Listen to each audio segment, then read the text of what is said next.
This morning on this beautiful day. I am welcoming everyone at home that's joining us, and also those who aren't physically here but are in electronic spirit, and that includes Neil Masson, Suki and Phil Soderquist, whose services we may well call upon in due course. It's my huge pleasure to welcome to her first meeting our new Chief Executive, Helen Patterson, who's sitting on my right. Welcome. Thank you. And everyone else knows everybody else, so we can begin. So the first item on the agenda this morning is apologies for absence. Do we have any? I can give actually Councillor Watson's apologies because he's somewhere. I'm not actually quite sure where he is. He's either in Madeira or on his way back or almost back in Newcastle. He was supposed to be back last night, but the flight was cancelled and he hasn't been back in touch, which is a bad sign. So he's giving his apologies anyway for the meeting. The next one is are the minutes, and if you are all happy, can I have a proposed and a seconder for the minutes? Are you all happy that the minutes are correct? Yes, that's unanimous. Thank you. I'll sign those later on. We move to disclosure of members' interests. Does anyone have any interest to declare? I have a single interest, which is that a non-pecuniary one, which is that my wife does some part-time work with the County Council, so it may be affected in a very tiny way in the budget, but I doubt it, but I'm doing it anyway. The next one is the first one, which is around the budget, which leads on to the main report. So I'm actually just going to begin this now, if I may. You'd be glad to hear, those of you who were present yesterday at the 2.5-hour-long meeting of scrutiny, that I'm not going to speak in the same length as I did yesterday. Not that it was particularly long, but I'm going to be very brief and simply introduce this item, which there will be any questions on. Please ask the difficult ones to Richard on my left. We have our Section 151 officer here, Jan, this morning, and also Alison Nelson. So if there is anything that affects the budget in any way, please will you ask Richard or them.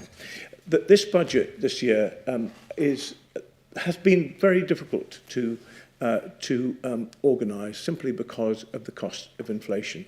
And we know that inflation has been, for food inflation, around 10%, for wage inflation between 6 and 7 and 8%, fuel inflation at 11%.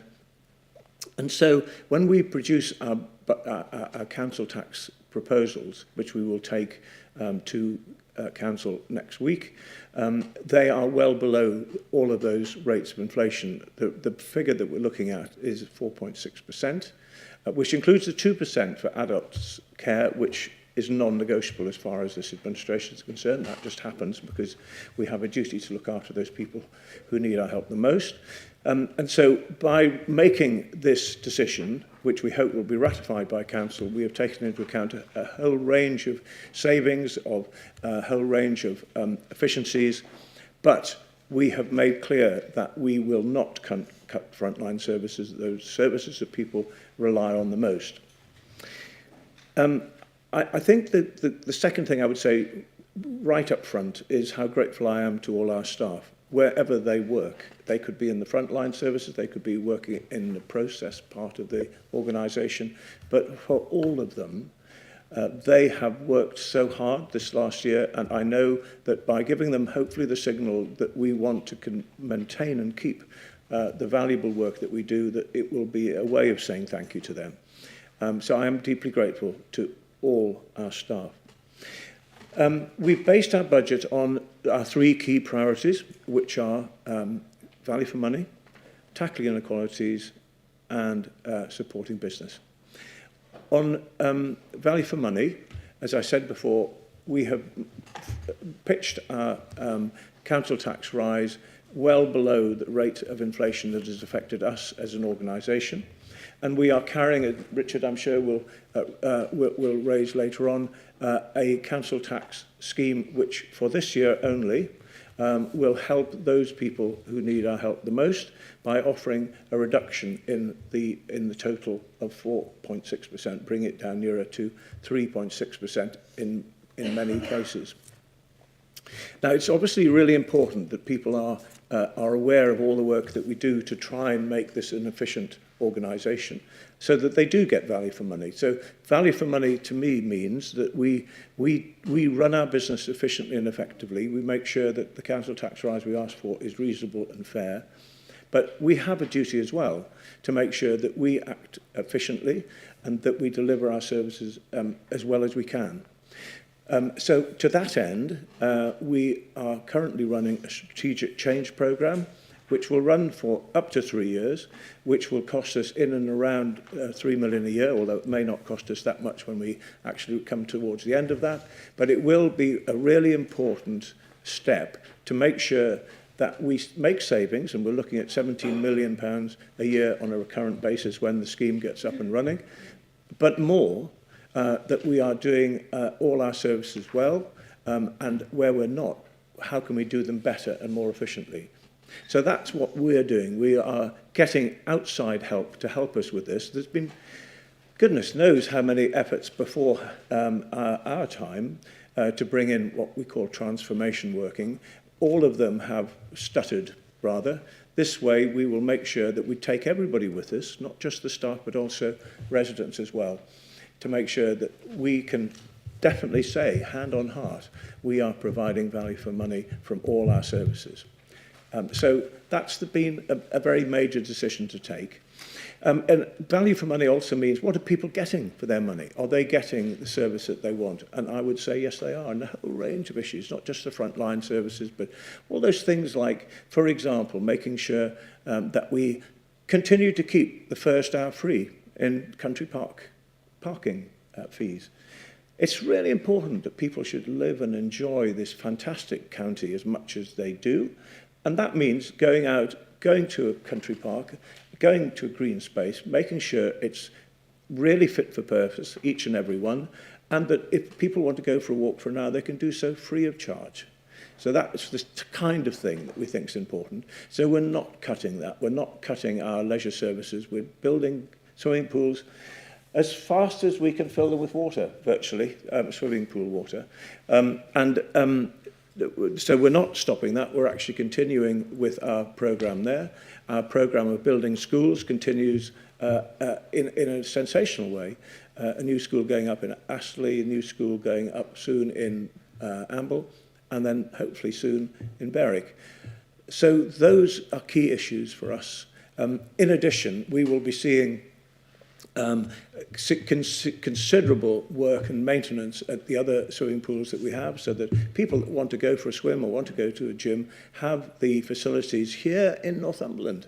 So we're not closing swimming pools. We're saying we're going to carry on building them, and we're going to carry on maintaining them for the sake of people that live in the county. So it's a whole range of things that pull together to make it value for money, supporting those people who need our help the most. I think we are demonstrating how important tackling inequalities is by making it one of our 3 key priorities. There aren't many councils in the land that actually do that. Now, this is not about being better than anyone. It's about saying we want people born in more difficult parts of the county to have the same choice and same opportunities as people born in the more affluent areas.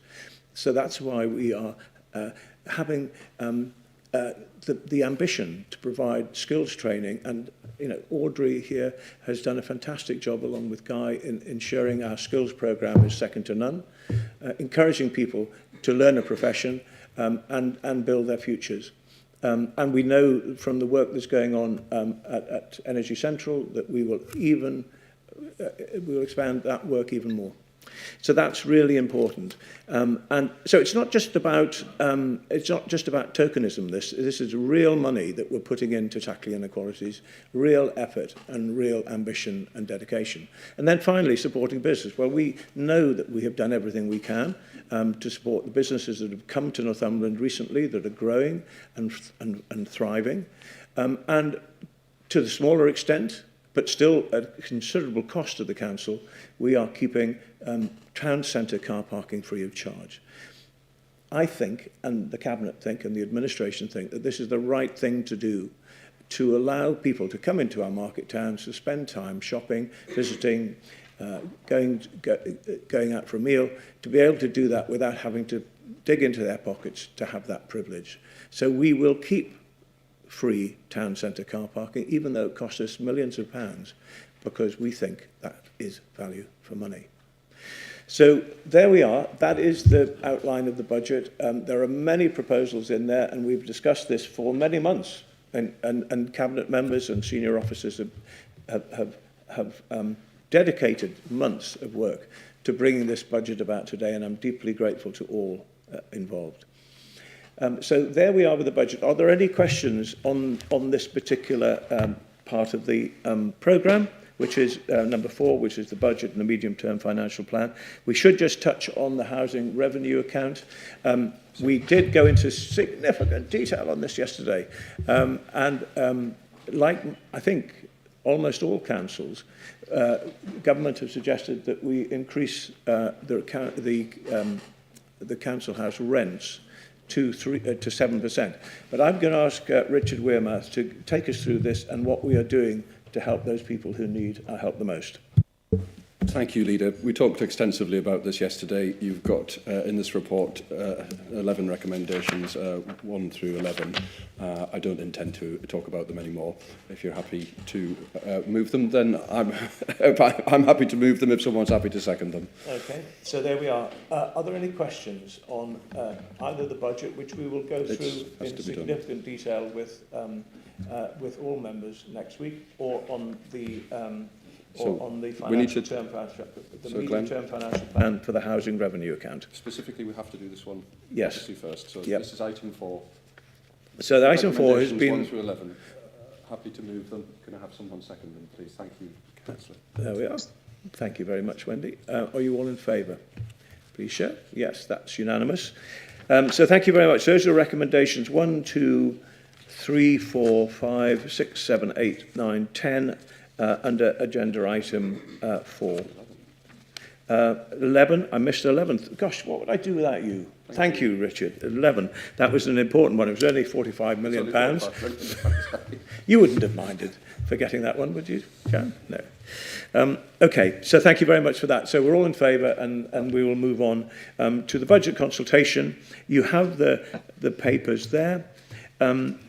We have looked at all manner of ways of consulting with our residents on how we bring forward our budget, how we bring forward our ways of working. We are currently underway in producing a new corporate plan, and that will allow us to be quite clear on what this council wants to do over the next period of time. We've already had a policy conference involving all members on that, and I would like to have another one. Where we are with the public is this, that we've had an online consultation now for 2 years. The year before that, I did actually a question and answer on the budget. So for the last 3 years, we've consulted with the budget, on the budget with the public in that way. It's not an exact science, because many people aren't particularly interested in answering questionnaires anyway. I think people are only interested really in seeing out there what this council is doing, how it's holding up its head, how it is delivering services and interacting with the public and providing those things that actually feel that members of the public are getting value for money. So the consultation was very useful. It did agree with the key priorities that we are putting money into. I would like next year to be able to look at a way of expanding the interest of the public in either holding public meetings or looking at a different way of doing an online consultation that might offer a fantastic prize. Because that would be good, wouldn't it? Interesting Chief suggestion, Executive. Leader. Thank you. We'll look at that. But it's very important, though, clearly, that we want to get public reaction and public input into the budget. It's actually hugely important that. So that's why Rich and I have been to every local area council to speak. I've met with parish and town councils on 3 separate occasions in different parts of the county, and we have talked to business leaders. We are we are going to look at the public consultation, and we're also going to look at involving others as much as we can in that. And that will be a really big programme of work which officers are already setting up. In the meantime, there is the result of the budget consultation for this year. And compared to last year, with roughly the same amount of people, roughly the same, saying the same sort of things, which underlines our commitment to providing and delivering on our 3 key priorities. So the recommendations are there. I would like to formally propose that recommendation. Is there a seconder? Seconded by Councillor Wearmouth. Are you all in favour? Thank you very much. So that's unanimous. So now, can we pass on to the actual budget and the medium-term financial plan, and there are a number of recommendations which we must agree on these. I would just say that we have had a report from the Scrutiny Committee, who looked at this yesterday, and I think it is here somewhere. We have them for all of these papers, yes. Right, we've had a response anyway, haven't we, from Scrutiny on this. So I'm going to ask Richard to do a summary here and present those recommendations. Thank you, Leader. So you've all seen, because you've had emailed to you, the feedback from Scrutiny for all of these reports. So obviously you'll be factoring that into your decisions. In terms of this report, this is the main budget report. We went through it again at significant length yesterday. There are recommendations 1 through to 43 that we need to approve so that it can go on to full council, where it will be addressed again in significant detail. I'm not intending to go through each recommendation line by line. We spoke extensively about the merits of the budget yesterday. I don't intend to rehearse it again ahead of full council. So I'm happy to move those recommendations. Chair. Okay. Thank you very much, and I'll second those. Are there any questions before I go to the vote on this? There are a number of recommendations, lots and lots of them, but we have been through all of them, and we are content, I think. Can I just see by show of hands if you're all happy? Yes, so that's unanimous as well. So thank you very much indeed. We move on to item 7. Which is the council tax discretionary discount and council tax support hardship schemes. And again, I'm going to ask Richard to lay this out before you and also take forward those recommendations. Thank you, Leader. So again, another report that we went through extensively yesterday, mindful of time and a packed agenda for the Cabinet. This is relating to the one-off discount that we're proposing for council tax fixed at Band D equivalent. That will help people in terms of their household bills, no doubt, as we go through the year. It also deals with the council tax support hardship scheme, which we're running for another year to assist those who don't benefit from 100% council tax support, but do require our assistance through the year. And so in here, we do have recommendations that are summarised at point 2, and I would ask that we agree those so that those can move forward to the budget meeting in a week and a bit's time. Thank you very much. Are you proposing those? Yeah, I'm happy to propose the report. And I'll second those. Are there any questions before we take a vote on any of the recommendations there, again, of which we have been through in very great detail over a long time? If not, are you in agreement with the proposal? That's fine. That's unanimous. Thank you very much. We move on then to number 8, which is the revenues and policies. Sorry, the revenues and benefits policies for 23-24. Richard. Thank you. And again, mindful of time. So this is setting out the something that we do every year on in terms of revenues and benefits policies. They're attached to this report in Appendix 1 through 9.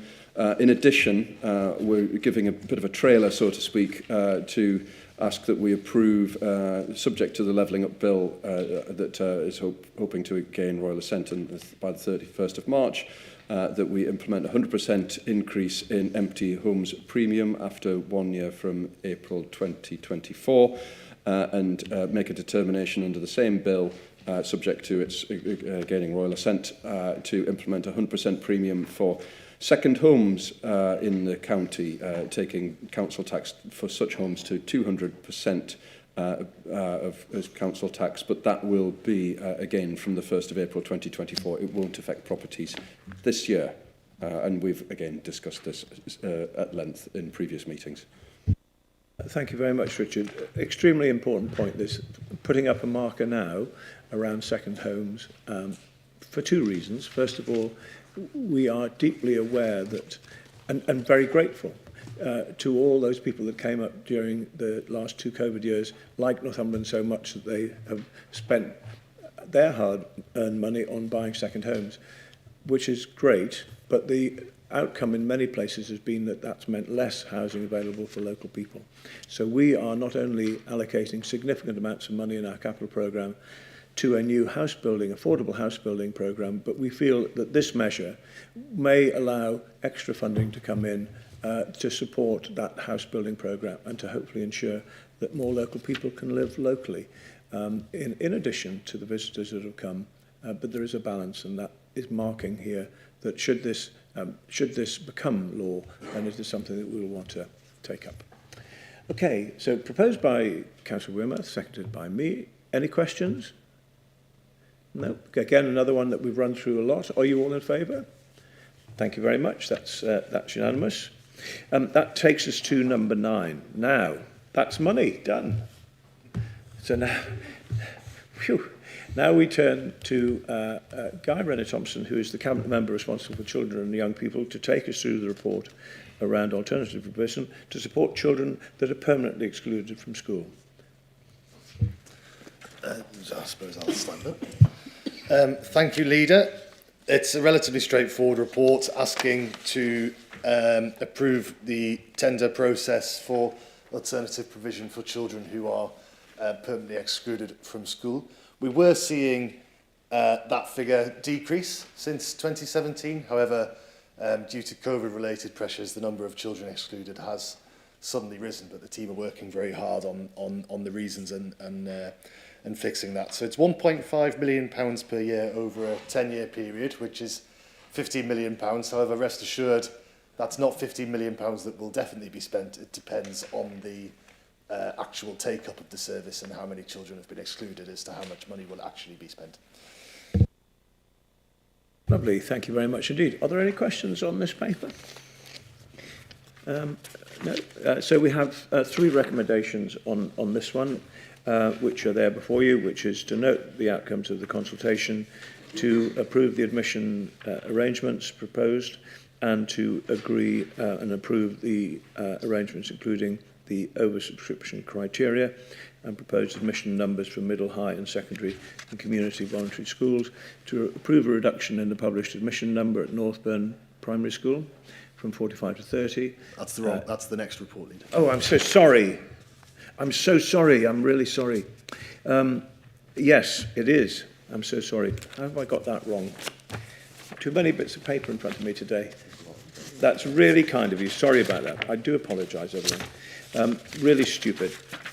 So, yes, the alternative permanently is there are 3 recommendations, which is to note the information presented in this report around dynamic purchasing system, to approve a tender exercise, to note that while the value of the contract is approximately 1.5 million, which suggests 15 million over a 10-year period, expenditure levels are driven by fluctuating demand and will vary from year to year. Thank you very much indeed for keeping me right on that one. Are you all? Would you like to propose this one? I will propose. And I'll second it. So, given my desperately bad chairing, are you all happy with this paper? Go on. Yeah. Oh, okay. Right. Thank you very much indeed. And my apologies again. I'm still learning. And I'm, Every day's a school day. No, I know. Still learning. Number 10. I've got the boss beside me now, and I have to concentrate. Number 10. This is the school admission arrangements for community and voluntary control schools for the 24-25 academic year. And I'm going to ask Councillor Renner-Thompson to talk to this one again. There may be some comments around this one, but we'll come to that in a minute. Guy. Thank you, Chair. This report comes every year. There has been a 6-week consultation into the proposed admission arrangements, which is contained in the report. There are a number of changes to the pupil numbers in for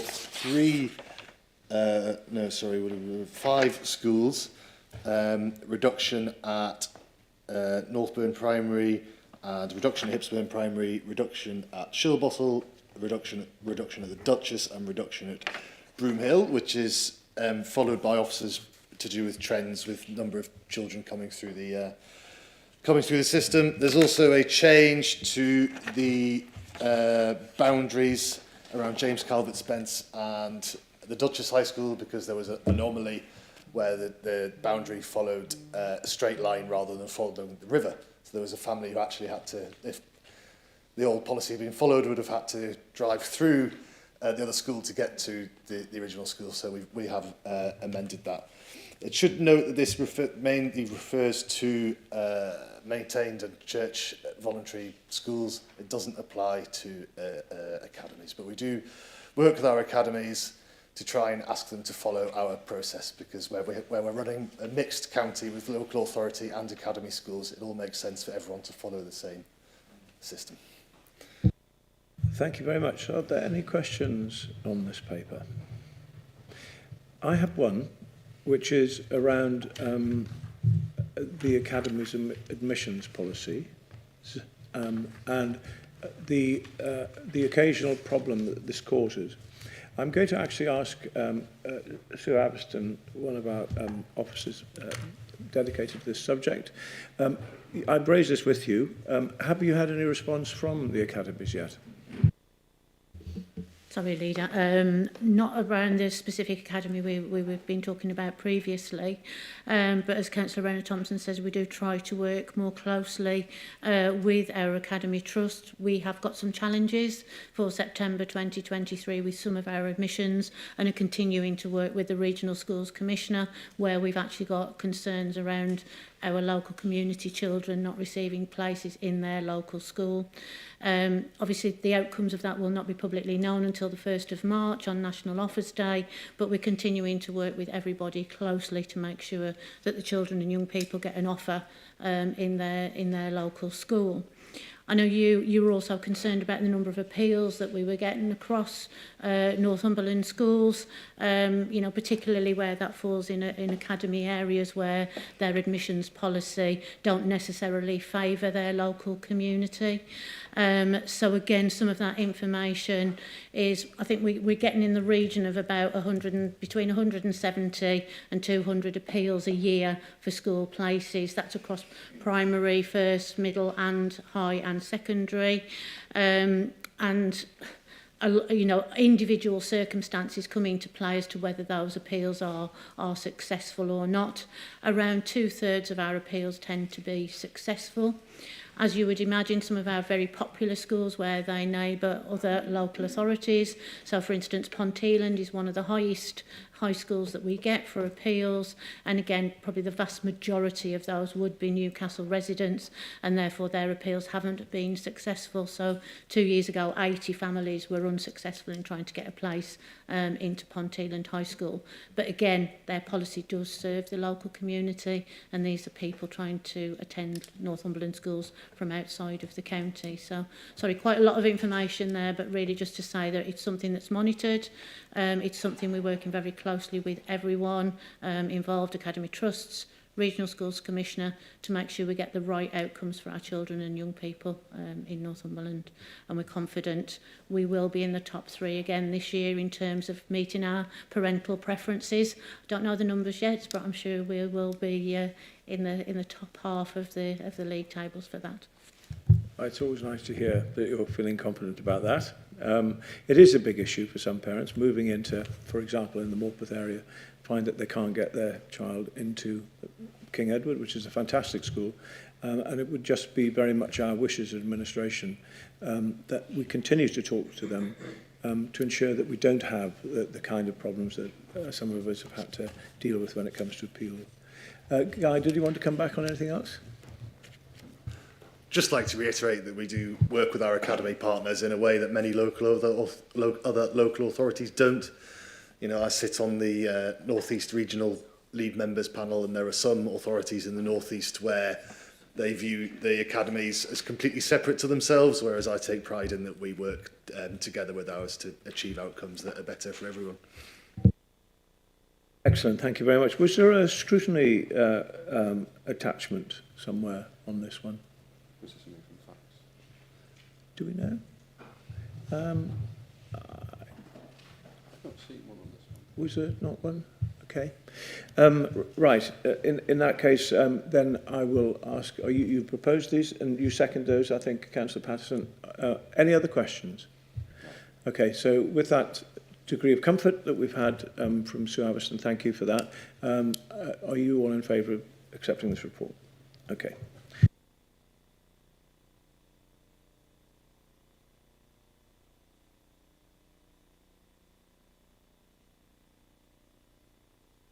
Which is a bit of a mouthful. I would just simply say that it is brilliant to be able to get this this £9 million from the North of Tyne Combined Authority entirely for Northumberland, and it will be hugely welcome on the back of the need to remember the vast rural population and the rural area that we have in Northumberland, to do all we can to help and to show that we our help can spread out even to the most remote parts of the county. The recommendations are there for you. I've got nothing really to add other than this money will come useful in a whole range of ways. They're detailed in the report. But for example, skills training for small businesses will be there, skills advice, and we will also be looking, I think, potentially, although we haven't talked about this thoroughly yet, at perhaps looking at marketing systems that might be of value. We have a scheme called Made in Northumberland now, and we might want to look at that and see if we can expand that out and make more of that in the next year or two. So we'll have some discussions about that. But very good initiative. I'm really pleased about this, and I know a number of small businesses will really benefit from getting the advice and support that they wish to have. So are there any questions about this? I'll make some comments. Yes, Richard. Thank you, Leader. This is a report, obviously, that hasn't, unlike all of the previous ones for people watching at home on YouTube, we haven't discussed this one at length, and it's worth just stressing a few things about it, which is that this was a concept that this council went to the North of Tyne Combined Authority and made the case for, and in particular yourself, Leader. I know you're too bashful to say so, but you really went out and made sure that for all of the work that we're doing in places like Blythe with the Future High Street programme and the Town Deal or the Northumberland line in the southeast, as well, or if it's the maltings, which we'll be talking about in Berwick and all those bits through borderland, this is additional cash that's targeted particularly at a very difficult to reach part of the economy for Northumberland. In many respects, when you look at something like JDR Cables bringing hundreds of jobs into the Camas estuary, that in itself is it takes time, but it's a straightforward thing in many respects. It's one site, it's a large number of jobs. These programmes are intended to tackle something that's much more challenging. We have hundreds or thousands even of small businesses across the rural piece and across the rural space, and this will allow us to work with them to create jobs and investment in the rural economy. It's a really critical part of what we're wanting to achieve, and in parallel there's lots to be done on the educational piece as well, which I know Audrey's working on with the college and others, and we've invested in that through our investment in Hayden Bridge and other places as well. So really key bit for the rural economy, and that people understand that we work really hard for all of Northumberland to make sure that we thrive. Yeah, that's really helpful. Thank you for that, Richard. Any other points anyone would like to raise? No. Okay, so we really welcome this report. I'm sure this will help an awful lot of people across the county. So it's good news. Another £9 million for Northumberland. So I propose that we accept the recommendations which you have in front of you, and there are 4 of those. Is there a seconder? Seconded by Richard. Are you all in favour? Lovely. Thank you very much. That's unanimous. This now takes us on to another rural issue, which was around something that Councillor Mark Mather of Wooler raised a year ago, around the kind of lack of certainty around the future of farming, but particularly for tenant farmers, particularly for livestock farmers and upland farmers in the county, in the absence of what was seen as a slight gap in guidance coming from DEFRA, from government, and from others. And he cited his own case where it appeared likely that he would lose some of the land that he was renting to plant trees, potentially, but that there was some interest in doing that by a landlord. And so the question of this balance between maintaining food security, maintaining that patchwork of farms we have across the county, as against the environmental campaigns that have been led by a number of organisations to encourage farmers to rewild. In other words, to let crops just grow wild and not be farmed, to encourage wildlife through a number of methods and means, and to plant a lot of trees. So all very worthy things, but there is that balance around maintaining our food security. We know what happens when we think we can manage by importing things. Just look at where we are with the inflation that's been caused by the war in Ukraine and the problems we run into if we don't, if we think that we can rely on others. So it was that question that came up, and it was a very valuable question to ask. So on the back of that, we decided we would hold a commission into looking at the future of farming in Northumberland. And so we asked Dr. Sally Shortfall to lead on this, a very well-known figure. She invited a range of different people to come and join this commission, including Sir Don Curry, for example, Lord Curry now, and also young farmer representatives and many others that have the brightest brains in farming and strategic matters. And they came together, they held a series of meetings across the county, for which I'm very grateful, and they came forward with recommendations that were extremely well thought out, very thorough and very pertinent. They came back to us with a report and said, this is what we think the county council can do. Obviously, we can only do so much, but this is what they felt we might be able to do to form some help in this bigger strategic picture for farming, particularly in our county.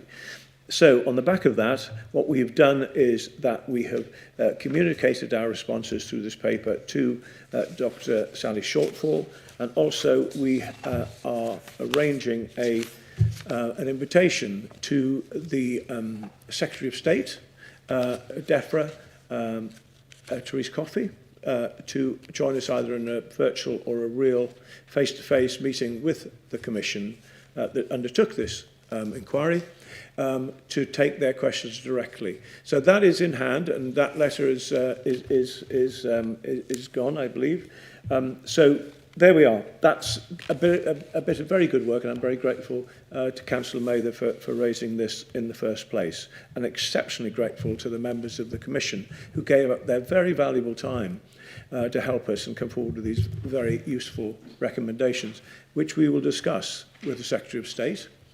And we will then hopefully ask them to move things on a bit if they feel that they would like to build on the proposals that they've already made. So there we are. The work has been done, and I'm extremely grateful to them. The recommendations are there before you. Are there any questions on this paper? Thank you, Chairman. Really a comment. I should really declare an interest, just for the record. I mean, it's on my declaration of interest. I'm a hill farmer myself, for complete clarity. Just really, to welcome this paper and to thank them for the work that they've done.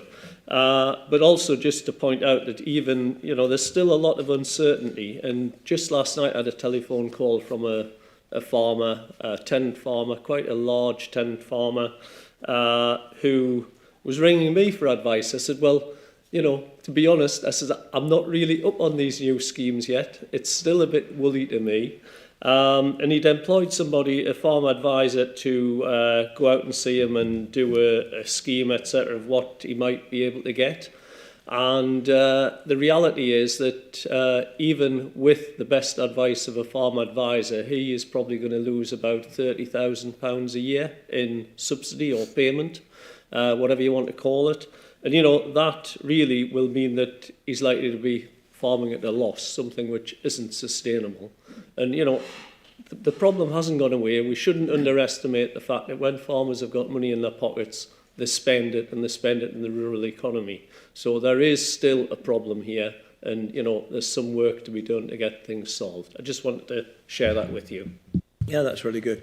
I'm a farmer as well, but I haven't declared an interest because I don't think we need to. This was something that was for the benefit of all that industry.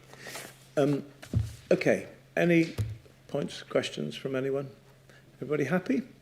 Okay, so is there a proposer? Proposed by Councillor Wearmouth, seconded by Councillor Patterson. Are you all in favour?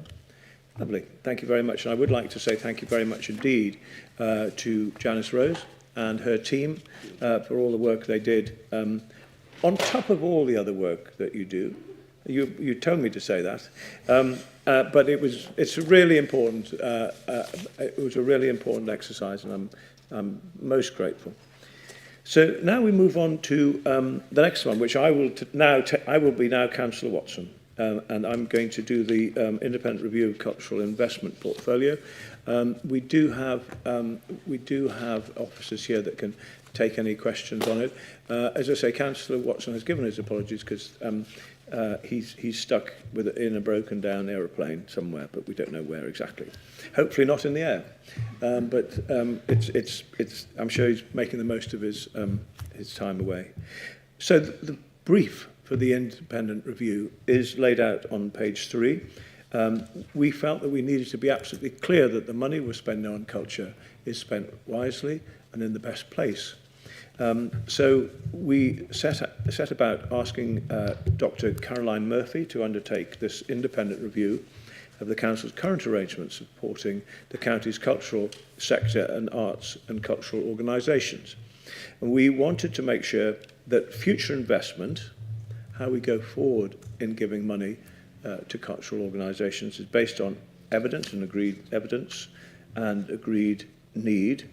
How does it contribute to the Council's strategic priorities, which is a very important point? How does the current offer that we support reach out across the county to a wide range of communities? And does it indeed now? That we want to stimulate innovation within the sector, to encourage collaborative, creative working, and consistent high quality, of course, for those participants and audiences, maximum accessibility, engagement and outreach based on the needs of local communities, and supporting organisations that supporting organisations that demonstrate a growing commitment to work with us as partners. And also recognising that the money that we give complements what organisations already get through the Arts Council, and how they actually run their own businesses. So we looked at the investment portfolio, which is laid out before you in 4, and we came to the conclusion that this investment that we currently make, which is over £1 million a year, might need to be looked at very closely, with the eye of picking up on those particular points that I've just read out, not necessarily to save money, but to make sure that taxpayers' money is spent and they get value for money for their council tax, and that the cultural offer does meet the needs of the review that we've undertaken. So in here, we know that we will have to potentially cut back some of the grant that we give to one organisation in particular, we will be looking very closely at how we can best move forward with that particular organisation, and indeed the other organisations that we've looked at, with the Arts Council and with the reviewer, who we want to ask us to help a little bit more on moving things forward. So the recommendations are to approve the response. To approve the response to the key findings and recommendations which are in this paper. And then we are asked to approve the proposed revised budget for the cultural investment portfolio, which is included in the budget for this coming year. That the proposed investment contributions to museums in Northumberland in 24-25 and 25-26 are subject to further business and financial planning review processes. So, there we are. Are there any questions? Would any officers like to add to anything I've said? Are you all happy with that? Okay. Any questions? No? So, can I have a proposer? Councillor Pojai, seconded by Councillor Riddle, is it? No, sorry, no. Is there a seconder? Councillor Renner-Thompson. Are you all in favour? Please show. Lovely. Thank you very much indeed. Then we move on to this incredibly exciting new theatre for Berwick, which is, honestly, it is just the best thing that's ever going to happen to Berwick. Lots of things happen in Berwick already, as we know, new leisure centre and lots of other things, but this is going to be just the most fantastic development. This is using our own money and our own offices, but also primarily using Borderlands funding, which is a very, very, very fine amount of money that we can draw on to build on the economies of more rural areas and smaller towns and villages. And Berwick is going to have this new theatre. I'm going to ask, because I'm not Jeff Watson today, I can't give you any more than that, other than how excited I am about the theatre.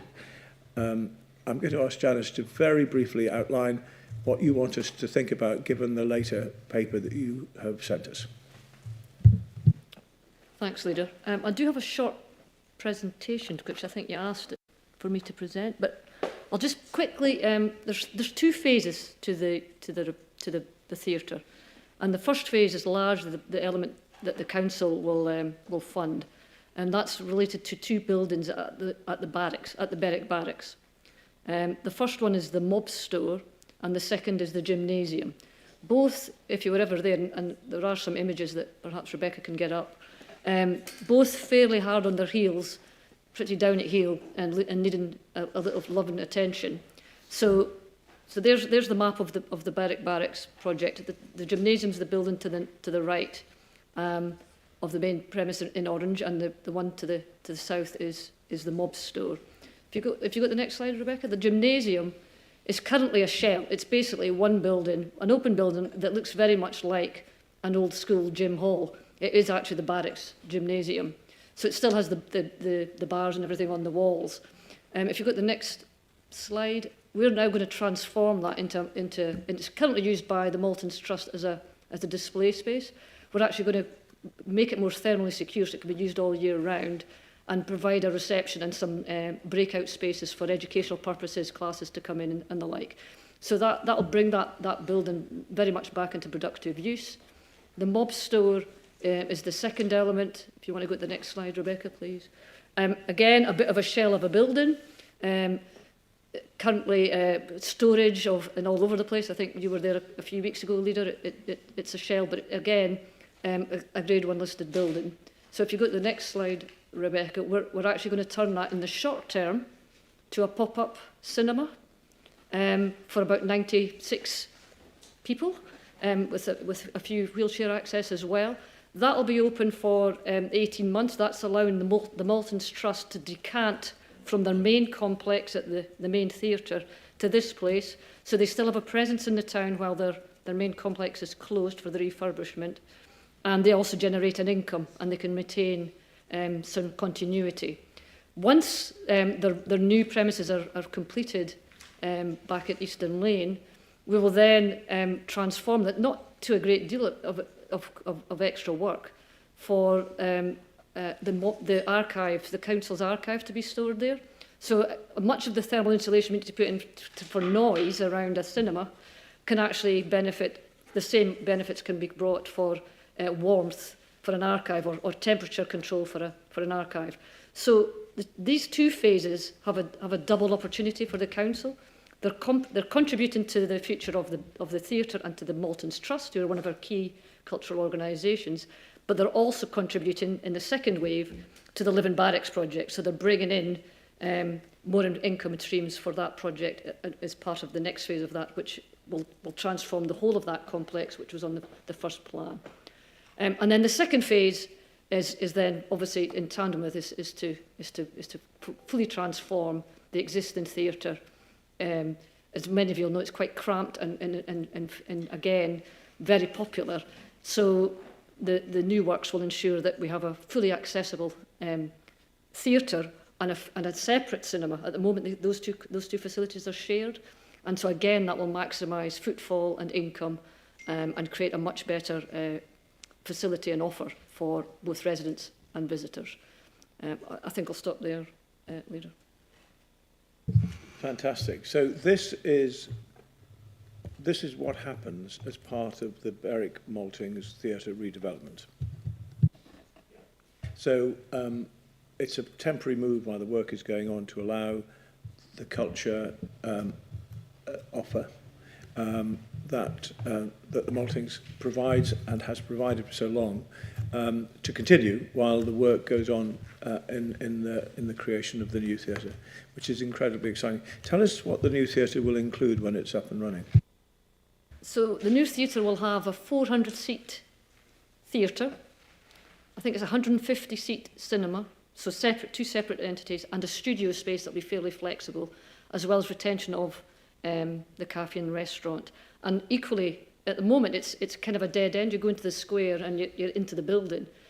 The building's on several levels. You'll actually be able to walk through to the streets below, and actually that'll create a thoroughfare between the riverside, essentially, and the town centre, and again provide footfall through the theatre as part of a town centre anchor. So really exciting, I think, in terms of the transformation it will bring to that part of the town. And hopefully then kickstart wider regeneration of Marygate as part of that proposal. No, that's great. Actually, Janice and I and Jeff Watson went up to meet the stars of the show who are behind this development process, and I was really impressed with it. It was a really friendly, nice meeting, and I was really impressed with the way we're working with the Maltings. So it's a very complex process and plan of action, as you can see, involving moving, doing the performances at the barracks for a while, and then moving back to the new theatre. It's an expensive project, and there is in the paper and in the recommendations how we are asking to approve the proposed changes to the outline business case, which we've just talked about, to approve the additional allocation of £837,000 of capital funding of our money from the capital programme for the county council. So we are very much putting our weight as a county council behind this project. Again, we think offering real value for money, because it will provide a fantastic new centre for culture and enjoyment and pleasure in Berwick. We are asking that we request the Borderlands Partnership Board, of which I sit, and I don't know, do I need to declare an interest here? No. Oh, Lord. I don't think so. No. Anyway, so it's the board will be asked for another £5 million within this particular scheme to agree that we amend the capital programme, as we've talked about, and then agree that Destination Tweed is added to the capital programme as set out. Just tell us briefly what we mean by Destination Tweed. Yeah, so Destination Tweed is another Borderlands project leader, essentially creating a new recreational route along the length of the Tweed from source to mouth. So Berwick is obviously at the start or the end, depending on where you orientate yourself. So Destination Tweed is, the English section is the element that we're obviously going to be contributing directly to, because, and the UK government the same. Unfortunately, the way Borderlands works, we can't have the two governments financing improvements in each other's country, as it were. So to make that easier and to kind of facilitate the business case process as effective as we can, we're asking the council to swap some of the money between Borderlands and the council, between Destination Tweed and Berwick Theatre, to allow us to make sure that both projects go forward in a timely manner. We will be bringing back a subsequent report on the detail of Destination Tweed, but suffice to say that the areas that we're looking at for particular prioritisation are a circular route, in addition to the long distance route, a circular route from Berwick quayside through to the Union Chain Bridge, a circular route that allows families to do a short circuit, focusing something perhaps on Norham and the castle there. So those are the two kind of areas that we're starting to think about as unlocking that, as well as putting in the long distance route. And again, as I say, we'll bring a further report on that through to Cabinet in the next 3 or 4 months, Leader.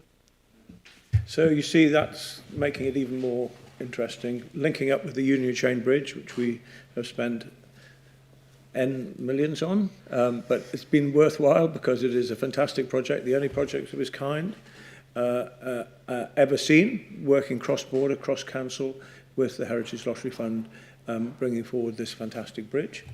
To look as good as it did when it was built 202 years ago, along with the Maltings Theatre and along with the Destination Tweed, and joining in Norham, which is a wonderful town, and if you really recommend you go and see Norham. It's a lovely place. So we need to think about these recommendations, but we also have a supplementary recommendation, Janice. Yeah, that's correct, Leader. We're now in the position to procure the design. We went through a REBA design competition, which again was quite an innovative step for us, because we want the Berwick Theatre complex. It's a conservation area. It's a very visible site. You can see it from the train and the road bridge, for example. So it's going to be seen from all sorts of trajectories and angles across the town. So we want to make sure that we're creating an innovative design that also blends in with that historic interest in that eye line. So we've been through a lengthy procurement process to ensure that we secured the appropriate contractor that offered value for money. We're now in the position to move that forward. So the supplementary is essentially asking for Cabinet approval to initiate that design process and let that contract for around, just I think, over £2 million over the next 6 to 9 months. Absolutely, good. So any questions, comments from anyone? Richard? Thank you, Leader. The quality of dramatics in Berwick is always phenomenal. There has been, however, some pretty amateur dramatics, I think I was made aware of in the local press, in terms of criticism that somehow there wasn't investment into Berwick, which is, I don't know, maybe it was intended to be a comedy, but it's probably worth just putting the record straight in a formal setting. So perhaps should we have a bit of a rundown of things that this administration and our Conservative government has helped facilitate in Berwick. Would that help? I would. Why not? Okay.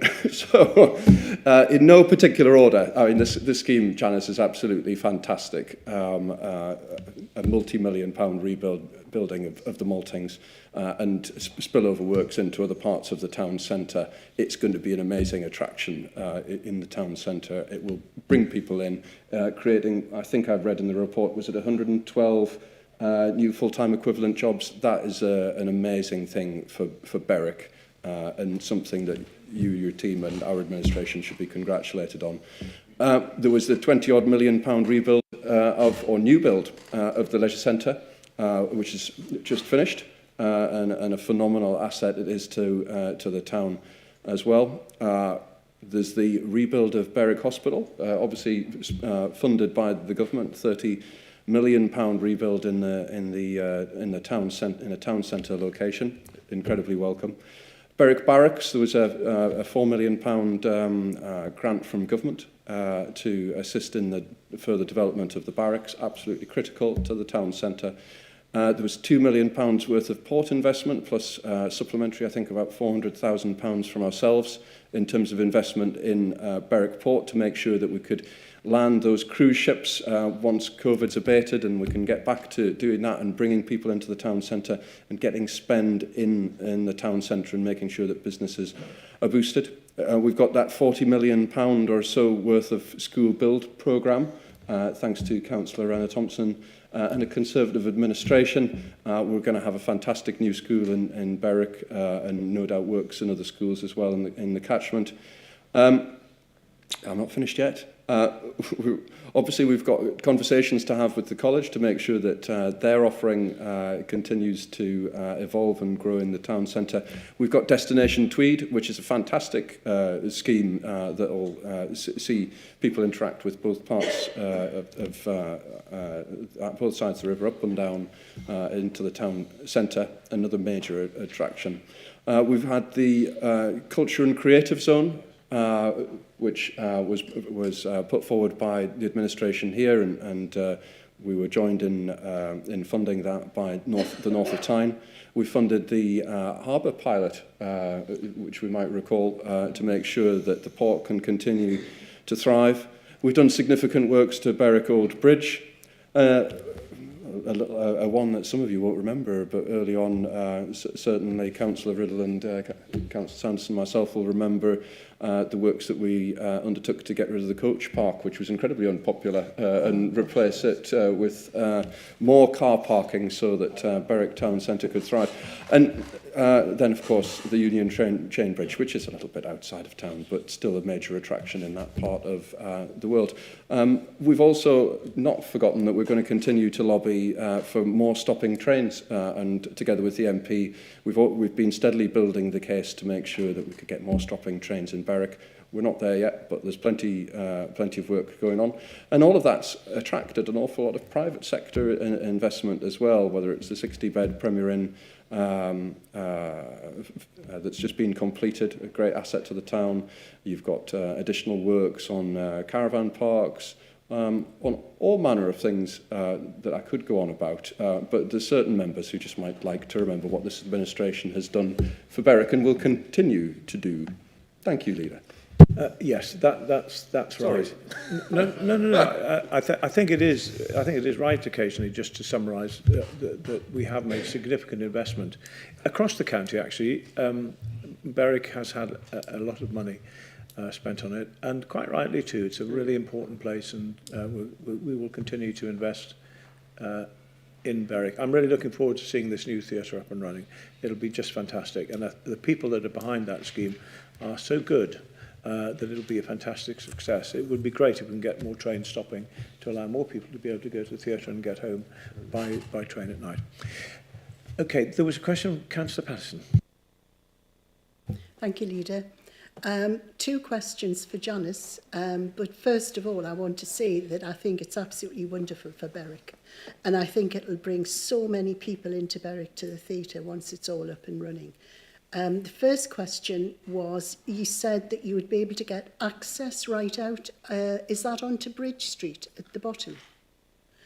That's going to be amazing, because I took a shortcut down the side of the medieval lane. I'm calling it medieval, I don't know whether it is, in the ice. And I got halfway down and I thought, I'm trapped here. I thought I'm going to have to go down on my backside. So that would be wonderful, access to Bridge Street, that's really good. And have you got any timelines on this? Because when will it shut and when will it reopen at the gymnasium? So the phase one works will start immediately after we conclude this meeting. So the pop-up cinema will be there from early next year. The gymnasium's slightly behind that, but that's not quite as essential for the decant purposes. So it'll be there probably towards the end of 2024. The theatre itself will start early 2024 once we've got the cinema traversed across, and it's an 18-month to 20-month build, so late 2025. Right. All right. Well, it'll be something to look forward So to. we've still got a little bit of time. But Absolutely. as the leader says, the Trust are very entrepreneurial in how they operate. They're thinking of how they can pop up theatre all across the town, using venues across the town, school buildings, churches, all sorts of empty retail units. So they are going to be quite creative, I think, as to how they maintain their presence, even though they might not have the central building that they have at the moment. So I think it'll be quite a fun couple of years, as well as having the pop-up cinema as a kind of base that they can work from. The restaurant, when will that close and reopen? It'll be the same kind of time period. Okay. They did look at kind of trying to work out a decant for the restaurant, but on balance they felt that it was going to be too problematic. So I think they found ways to retain the franchise and the connections they have to the staff. And so that'll just resurrect itself 18 months later. Lovely. Thank you. Thank you. Any other questions? No? Okay, so we need to agree the recommendations that we have before us, but also that additional one which Janice has laid out, which is the recommendation to approve the request to enter into a contract with MICA Architects for a sum of £2,180,426.67. Is there a proposer for these recommendations and the supplementary one? Proposed by Councillor Patterson, seconded by Councillor Renner-Thompson. Are you all in favour? Marvellous. Great. I can't wait to see the work begin there. That's brilliant. So now, another bit of good news. I'm going to ask Councillor Posjai to tell us about the Energy Central Campus governance update. Thank you, Leader. It's a very straightforward report seeking us to approve the amendments to the Council representations on the Energy Central Campus Company Board of Directors. The company has been established, I think, 2 years ago to deliver two key projects from the 70 million Energizing Blythe regeneration program, which will deliver two facilities, one on the Blythe quayside, we just started construction, which is a STEM education and vocational training facility. And the second phase will be Energy Institute in the town centre, providing higher level education up to the PhD level and research and development facility there. As a result of our former interim chief executive departure last week, who was the sole representative on the board of the company, we need to appoint new directors to the company, and it's recommended for us to appoint the executive director for children, young people and education, Audrey Keenan, who is sitting behind me, as our representative, as well as the director of regeneration, with the current interim director of regeneration, Sarah McMillan, taking the role until the permanent role is appointed later this year. That's really helpful. Thank you. Audrey, in a sentence or two, just tell us about what goes on there. So very early stages, they're just beginning the construction, but this is flagship facility for the whole of Northumberland, not just for the southeast. Really the ability to connect wider industry than the green skills agenda, linking STEM across Northumberland and connecting college, skills, schools, primary education and community in Blythe. I think this is a central opportunity to change a generation in Blythe. Thank you. Guy, do you want to add anything? Audrey's quite right. This is an integral part of our industrial and education strategy. We keep saying, what's the point in bringing all these new and exciting businesses into Blythe if they're not going to employ Northumberland people? So we need to upskill our population to take these jobs, and this is a big part of that. Yeah, fantastic. Thank you. Any other questions? Any other points? Okay, so recommendations are there. The single recommendation proposed by Councillor Posjai and seconded by Councillor Renner-Thompson. Are you all in favour? Please show. That's unanimous. And now we move on to a summary of new capital proposals. These are proposals that have been put forward by officers through the Capital Strategy Group for us to agree. And I'm going to ask Richard just to outline each one at a time, then I'll ask Cabinet members to make any comments as appropriate. Richard. Thank you, Leader. So this one is running through various parts of add-ons to the capital programme. The first one is pedestrian crossing at the A1068 Hadston to Turidge Bay, and this requires a contribution of £85,000 that's being released via a Section 106 agreement once now that they've reached a particular phase in their development. I don't know if you want me to go into any more significant detail than that. No, I think I would just simply add, knowing that area very well, that this is going to be hugely important for the safety of all those people who are going more now to our country park by foot from Hudson. This is an area that's grown, and we think that this is the right thing to do, and that's why we asked Section 106 money from the developer some years ago, and let's get on with it, and we can be quite sure that it'll be a lot safer for our younger people and all our people to cross that road there. So I'm very much in favour of this. Thank you. So the next one is a contribution of £26,000 that's being proposed for Ridley Park. The total cost of the works being £50,000. It's to provide a new gateway to Ridley Park in Blythe, which is one of our flagship urban parks, and you can see the design, which is very intricate, on page 5 of the report. John Riddle, this falls within your area of responsibility. It does, Leader. Thank you. I think Richard's introduced it very well. The park is, in my opinion, one of our premier urban parks. It has water features and cafes and all sorts. It's really, really nice. The one thing that does sort of detract a little bit from its perfection is the entrance gates, which were removed a few years ago, and there's just the old stone gate posts there. The Friends of Ridley Park are a great group who have raised a lot of money, and really this is really about a 50% contribution to what will be a marvellous galvanised gateway entrance into that park. And it will be, I think, commissioned through a local artist or blacksmith type person. So yes, I fully support it. Thanks very much for that, John. I would underline what you've said about the Friends of Ridley Park. They are a fantastic group, really great people that do a huge amount voluntarily there to make it one of our best parks. So thank you to them, and I'm really happy that we're helping with this scheme. Richard. Thank you, Leader. The next one, just make sure I've not missed one out in between. No, is looking at broadband and connectivity across the county, something that's really important to us.